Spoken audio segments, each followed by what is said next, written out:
అమ్మకు అమ్మమ్మకు తేడాని గమనించారా? నేను పాపకి పాలతో పాటు ఓజా అమృత్ కూడా ఇస్తున్నాను. ఇది 10 రకాల మిల్లెట్స్, బాదాం, ఖర్జూరం, ద్రాక్ష, వాల్నట్స్, బెల్లంతో తయారైంది. నేను చిన్నప్పుడు అవే తినేదాన్ని, అందుకే బలంగా ఉన్నాను. ఓజా అమృత్.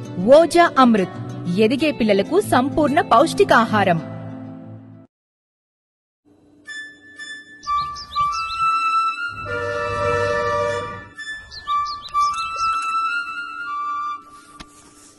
మమ్మీ, పాపొచ్చింది చూడు.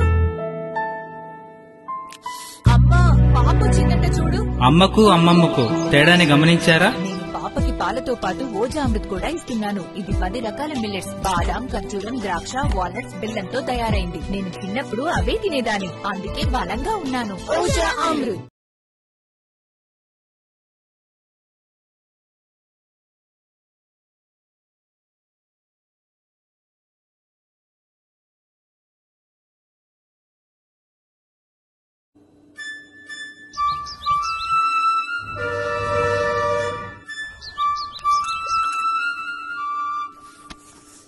మమ్మీ, పాపొచ్చింది చూడు. అమ్మా, పాపొచ్చిందంట చూడు. అమ్మకు అమ్మమ్మకు తేడాని గమనించారా? నేను పాపకి పాలతో పాటు ఓజా అమృత్ కూడా ఇస్తున్నాను. ఇది 10 రకాల మిల్లెట్స్, బాదాం, ఖర్జూరం, ద్రాక్ష, వాల్నట్స్, బెల్లంతో తయారైంది. నేను చిన్నప్పుడు అవే తినేదాన్ని, అందుకే బలంగా ఉన్నాను. ఓజా అమృత్. ఓజా అమృత్ ఎదిగే పిల్లలకు సంపూర్ణ పౌష్టికాహారం.